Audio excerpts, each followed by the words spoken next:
참 우리가 성경을 읽다 보면 궁금한 게 많죠.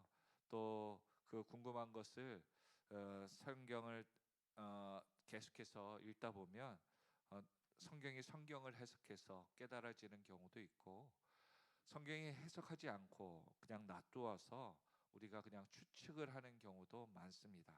그래서 설교의 방법 중에 강해 설교도 있고, 또 큐티와 같은 말씀 묵상의 설교도 있고요. 또 이야기 설교, 그러니까 이야기를 드라마틱하게 나와 있지 않지만 이렇게 재미있게 구연 동화처럼 설교하는 여러 가지 방법들도 있고, 뭐 여러 가지 또 주제 설교도 있고, 인물 설교도 있고, 여러 가지 패턴의 설교들이 있습니다. 그러나 이 설교를 또 듣다 보면 우리가 조금 오해하는 경우가 있죠. 왜냐하면 그 목사님께서 강조하시는 설교의 주제에 따라서, 또 목사님께서의 목회관, 또 철학의 신념에 의해서 설교가 또 강하게 해석되는 경우가 있습니다. 근데 오해는 하는 경우가 있죠. 공의를 강조하신 하나님, 두려운 하나님만을 아는, 또 강조하는 목사님이 설교할 때 들어보면 굉장히 좀 두렵죠. 교회 안 나오면 안 나왔던 어느 집사님의 얘기를 하시면서 나중에 어떻게 됐다더라, 교회 잘 나와야 된다, 믿음을 있다, 그런 예전에 설교들을 듣는 경우도 있고요. 종종 또 바른 목회를 하시는 분들도 간증을 하다 보면 없는 상황은 아니었으니까, 있는 상황이었으니까 그렇게 얘기하면서 우리에게 또 영적인 공의 하나님을 두려움이 다가올 수 있도록 해석하는 경우도 있습니다. 또 은혜만을 강조하다 보면요, 죄에 둔감한 그런 모든 것이 다 은혜입니다. 그래서 우리가 회개나 은혜에 죄에 둔감한 그러한 신앙을 결론을 맺는 경우도 종종 있죠. 또 복에 대해서 강조하다 보면요, 기복 신앙이 있죠. 기복 신앙에 빠지는 경우도 많습니다. 또 어떤 분은 또 매일매일 묵상이 강조하며 큐티라든지, 큐티가 뭐 나쁜 것은 아닌데 매일매일 말씀을 묵상을 강조하다 보면 자기 해석에 빠져서 성경을 내 마음대로 해석하고 적용하는 경우가, 그런 오류에 빠지는 경우도 있습니다. 근데 그런 부분은 그분들은 또 하는 이렇게 이야기하는 말씀이 틀린 것은 아닌 게, 아니 안 읽는 것보다 낫지 않습니까? 또 내가 원하는 구절만 읽고 은혜 받는 것보다 건강하게 전체를 읽는 것이 더 낫지 않습니까? 라고 말씀하시면 그것 또한 틀린 말은 아니죠. 그러나 매일 말씀을 읽고 삶을 관조하고 돌아보는 것이 중요한 것이지, 내 마음대로 해석하고 또한 내 인간적인 믿음의 생각이, 신앙이 바르지 않고 신학이 바르지 않는데 내 마음대로 성경을 갖다 해석해 간다는 것도 참 조심스러운 접근인 것 같습니다. 오늘 어제는 헤롯 왕과 바리새인들이 예수님에 찾아와서 물어봤던 이야기를 우리가 알 것입니다. 그런데 결국은 그들이 와서 물어봤던 것은 가이사의 것은 하나님 것은, 이에 대한 질문을 듣고, 우리는 어제 그 내용을 통해서 우리 인간은 누구의 형상을 따라 지어졌습니까? 하나님의 형상을 따라 지어졌다라고 창세기에 말씀하셨기에 우리는 우리의 모든 것, 우리의 인생을 하나님께 드리는 인생으로 살아야 될 것이고, 또한 세상을 위해서 준비된 것들은 세상에 따른 그 목적을 맞게 이용돼야 되고 사용되어야 된다는 것을 주님이 말씀하셨다는 거죠. 우리의 삶 가운데 많은 것들을 하나님께서 영적으로 깨닫게 하는 그 말씀을 통해서 우리가 다시 한번 오늘 사두개인들이 와서 예수님을 또 시험을 합니다. 이 사두개인들의 출신을 보면 다윗과 그다음에 솔로몬, 이 시대에 사독이라는 제사장, 그렇죠, 대제사장을 이어가는 엘리트 중에 엘리트들에 모였던 그룹입니다. 근데 이들의 특징은 무엇이냐면 부활을 믿지 않고요, 그들이 원하고 바라던 것은 자신의 부와 노력과 정성이 그대로 천국에 가면, 죽어서 천국에 가면 그대로 이어질 것이다라는 그 내세관을 갖고 있었습니다. 부활은, 살아서 부활하면 복잡해지거든요. 그러니까 부활은 절대 안 믿고 천사도 믿지 않았습니다. 오히려 바리새인들만 이 천사와 부활을 믿고 있었죠. 그런데 그들이 신념과 종교적인 가치관이 다른 사람들이 예수를 죽이고자 서로 뭉쳤다는 것도 놀라운 사실입니다. 아무튼 그들이 오늘 본문에 보니까 18절 부활이 없다는 사두개인들이 예수께 와서 물어 이르되, 그들의 의지는 분명히 예수님을 곤란하게 만드는 목적이었을 것입니다. 그리고 그들이 자신들이 대답하지 못하고 논란에 있었던, 갈등에 있었던 그 문제를 예수에게 가지고 와서 던지죠. 19절 선생님이여 모세가 우리에게 써주기를. 사두개인들은 자신들이 모세 오경만을 진짜 성경으로 알고 있었습니다.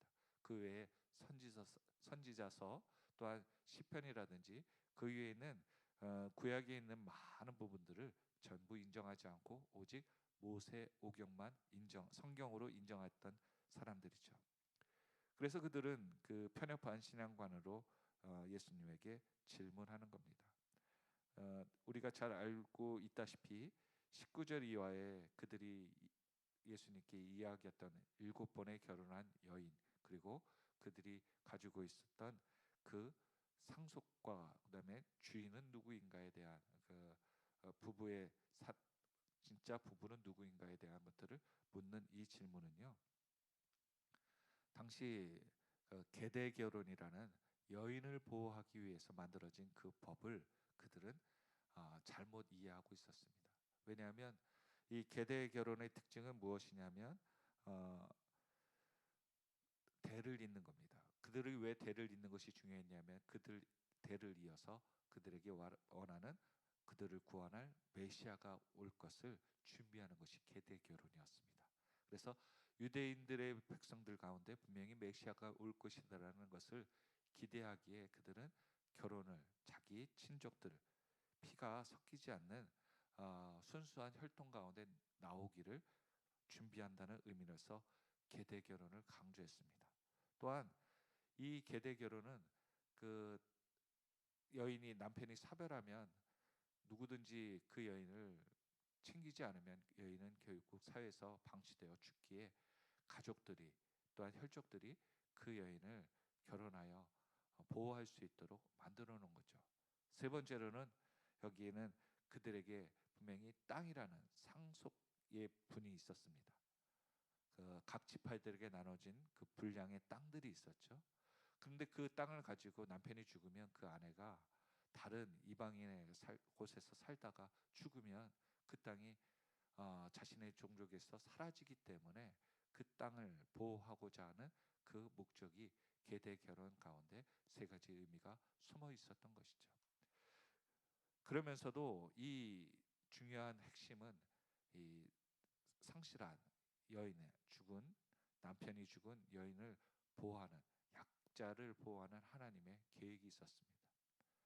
그 뜻이 원뜻이었는데 이 종교 지도자들은, 특별히 유대인들은 그것에 대해서 여인을 보호하는 내용은 여기 오늘 질문에도 싹 빠지고요. 그들의 관심은 누가 남편인가, 그거의 관심과 또한 이 상속의 분은 누구 것인가, 결국 누구의 남편인 것은 라고 계속 강조하는 것은 누가 부부입니까가 중요한 게 아닙니다. 누구의 몫입니까, 이게 중요한 거거든요. 그래서 예수님께 질문을 했다는 것입니다. 그런데 여러분, 하나님께서 왜 아담 홀로만 남겨둔 게 아니라 하와를 만드셨어요? 그가 독처하는 것이 보기 좋지 않기 때문에. 그러니까 결혼의 목적은 그 홀로 된 외로움을 하나님께서 해결해 주시고자 만들었던 거죠. 또한 그들의 종족을 더욱더 번성케 하여 땅에 충만하게 하기 위해서, 부흥하게 하기 위해서, 다스리게 하기 위해서 하나님께서 결혼의 제도를 만드신 것입니다. 그런데 지금 이제 우리가 동성 결혼을 강조하거나 뭐 이렇게 주장하는 분들을 보면 하나님의 창조 섭리와는 맞지 않기 때문에 기독교인들이 반대하는 것이죠. 죄냐 아니냐를 떠나서 하나님의 섭리와 목적과는 다르기 때문에 이렇게 이야기를 하는 겁니다. 그런데 중요한 사실, 오늘 성경은 천국엔 결혼이 필요 있다 없다? 필요 없다는 거예요. 천국에는 외로움이 없습니다. 그리고 종족을 부흥케 하고 번성케 할 이유가 없죠. 그래서 예수님께서 그들의 질문을 듣고 이제 말씀을 하십니다. 너희가 24절 한번 같이 읽어보도록 하겠습니다. 시작. 예수께서 이르시되 너희가 성령도 하나님의 능력도 알지 못함으로 오해함이 아니냐. 세 가지를 꽉 얘기하죠. 성경도 모른다, 하나님 능력도 알지 못한다, 오해하고 있다. 이렇게 예수님께서 연타로 그냥 그들 똑똑하다라는 최고의 엘리트들에게 이야기를 합니다. 그리고 25절부터 26절까지 내용들을 보면 천국에는 결혼이라는 것이 없고 모두 다 육신이 변하여 천사들과 같다라는 영적인 존재를 이야기하고 있습니다. 우리는 참 이 땅의 것들을 얘기할 때요, 참 천국을 소개하는 게 참 어렵죠. 만일 이 땅에 살고 있던 사람들, 그리고 지금 아닌 과거의 사람들은요, 만일 천국에 갔다면 본 천국을 어떻게 묘사했을까요? 참 황홀합니다. 반짝반짝거려요. 태양과도 같습니다. 그런데 지금 현대에 있는 사람들이 만일 천국을 체험했다면 천국에 가본 그 내용들을 어떻게 설명할까요? 예, LED가 얼마나 밝은지 이렇게 표현하고요. 금과 은 얼마나 우리 금과 은이 아니고요. 금광석 하여튼 더 디테일하게 지금 현재에서 표현할 수 있는 사물로서 천국을 표현할 것입니다. 그리고 사막에 있던 사람들은 꽃에 있는 옷을 보면 정말 눈이 휘황찬란하겠죠. 그런데 꽃밭에 들판에 살던 농촌에 살던 우리나라 같이 목초지에 살던 분들이 천국 가면은 감흥이 있을까요? 아이고 매번 보던 것들이 맨날 보던 것들이 천국에 그대로 있네. 그렇게 감흥이 크게 없을 것입니다. 즉 천국은 지금의 땅이 이어지는 것이 아니라 어쩌면 이 육적인 것들이 이어지는 것이 아니라 영적인 것들이 이어지는 것이지, 우리의 영적인 것들에 대한 관심을 하나님께서 천국으로 소개하는 것이지 육적인 것들이 이어진다라고 생각하면 참 어려울 것이다 라는 것들이 계속해서 말씀하시는 것 같습니다. 또한 26절 죽은 자가 살아난다는 것을 말할진대, 이제 사두개인들이 부활이 없다라고 알고 있어 강조하고 있기에 그들에게 다시 말하고 있습니다. 너희가 모세의 책 중 가시나무 떨기에 관한 글에 하나님이 모세에게 말씀하신 것을 인용하여 말씀하십니다. 예수님께서 이 놀라운 사실은 사두개인들은 모세 오경 19절에 있었던 것처럼 모세가 우리에게 써준 것, 하지만 24절에 예수님께서 모세 오경만 알고 있다라고 얘기하지 않고 24절에 너희가 성경도라는 표현을 쓰고 있습니다. 그러니까 하나님 말씀을 이 모세 오경만을 치중한 것이 아니라 너희들은 다른 선지자서라든지 그 구약에 있었던 내용들을 다 하나님의 말씀으로 인정해야 된다라고 주님은 정해주는 것이죠. 그렇게 얘기하시면서 그렇다면 그 성경도 이야기할 수 있지만 너희가 얘기하는 모세 오경에 이야기하는 것을 비유로 말씀하시죠. 그래서 그들에게 도전하는 말씀 무엇입니까? 하나님께서 모세에게 이르시되, 그들이 인정하는 모세, 선지자 모세, 나는 아브라함의 하나님이요 이삭의 하나님이요 야곱의 하나님이로다 라고 말씀하셨다는 겁니다. 여긴 다 현재형으로 쓰고 있다는 거예요. 아브라함, 우리는 시간적으로 볼 때 지금 아브라함 죽었습니다. 이삭 죽었어요. 또 야곱도 죽은 사람입니다. 모세에게는요 다 돌아가신 분들의 선조들이었는데 하나님은 지금 살아있는 사람처럼 이들을 호명하면서 모세에게 설명하고 있다는 것입니다. 여러분, 이야기 참 저도 이 부분에 대한 이야기를 들으면서요 그냥 처음에는 그래 하나님은 다 하나님이지라고 생각했는데 지금 사두개인들이 죽은 자에 대한 이야기를 하고 있을 때 지금 다 아브라함, 이삭, 야곱 다 죽은 분들 아닙니까? 근데 하나님이라고 얘기하면 천국에서의 하나님이 이걸 얘기하는 거 아닌가라고 생각할 수 있지만, 이 원문에 보는 이 문법은 현재형으로 얘기한다는 거예요. 그들이 죽은 자가 아닌 살아있는 자로 하나님이 표현하고 있습니다. 또한 왜 살아있다라고 예수님은 설명하고 있을까요? 그렇죠. 우리는 항상 살아있다 죽어있다를 기준을 무엇으로 두고 있습니까? 육신을 두고 얘기하고 있어요. 그렇죠.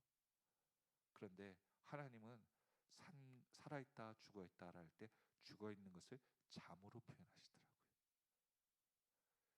그리고 살아있다는 것은요, 하나님 보실 때 항상 세상은 죽어있다, 죽은 세상이라고 표현하는 이유는 뭐예요?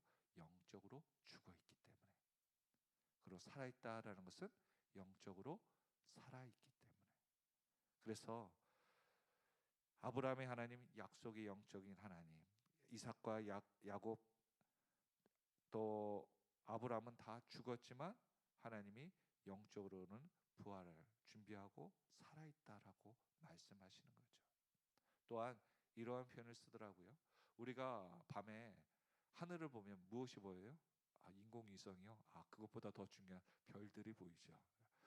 별들이 반짝일 때 우리는 과학을 통해서 이야기를 들을 때 무엇을 듣습니까? 지금 빛나는 별은 지금 빛나는 것이 아니라 몇 년 전에, 몇 광년 전에, 그렇죠? 수백 년 전에 빛이 그 먼 곳에서 지금 보여지는 것이다 라고 알고 있습니다. 그렇다면 지금 별이 빛나는 건가요? 아니요. 과거에 정말 시간을 초월한 그 오래전에 빛이 났다는 거예요. 근데 우리 시간에 지금 이 시간에 보인다는 거죠. 하나님이 보실 때 그 높은 시간의 위에서 보실 때 지금 이삭 살아 있고요. 또 우리도 살아 있다는 겁니다. 동시적으로요. 그러나 뭐 꼭 알아야 되는 건 아니지만 하나님이 보실 때는 우리가 과거가 지금 하나님에는 어제 일이 될 수도 있고요. 그렇죠? 그들의 죽음과 삶의 순식간이라는 겁니다. 그래서 하나님께서는 계속 얘기하시는 겁니다. 27절에 죽은 자의 하나님이 아니요 산 자의 하나님이라 너희가 크게 오해하였도다. 죽으면 다 끝이 아니라 죽은 다음에 부활이 있고 믿음의 사람들은 계속 하나님과 살아있다는 것을 강조하신다는 거예요. 그래서 우리는 죽으면 다 끝날이라는 생각을 조금 더 바꿀 필요가 있습니다. 하나님께서는 오늘도 우리가 어떻게 사느냐가 우리가 죽음 이후에도 영적인 것에 믿음으로써 하나님과 남는다는 것을 다시 한번 말씀하여 주시죠. 말씀 맺겠습니다. 우리가 살아가면서 기억해야 될 것은 한 가지입니다. 우리가 하나님께서 주시는 이 사두개인들처럼 하나님에 대한 성경을 일부분만 믿고 살아서는 안 된다는 거죠. 그래서 우리가 하나님에 대한 말씀을 끝까지 계속해서 묵상하며 지혜를 구하고, 또한 우리가 판단을 하기 위해서 성경을 보는 것이 아니라 우리의 믿음을 살리기 위해서, 더하기 위해서 우리가 성경 말씀을 보고 있습니다. 그래서 믿음으로 봐야 된다는 것입니다. 믿음이 없이는 영적인 신비를 결코 깨달을 수 없다는 거예요. 또한 우리가 하나님께서 부활하신다는 그 믿음이 우리에게 있다면 이 세상이 끝이 아니라 우리의 육신이 부활하여서 죽은 자의 하나님이 아닌 살아계신 하나님, 즉 영적으로 믿음 있는 하나님, 믿는 자의 하나님인 것을 깨달아 오늘도 모든 환경들을 믿음의 눈으로 해석하고 바라보는 저와 여러분들이 다 되시기를 예수 그리스도의 이름으로 축원드립니다. 기도하겠습니다.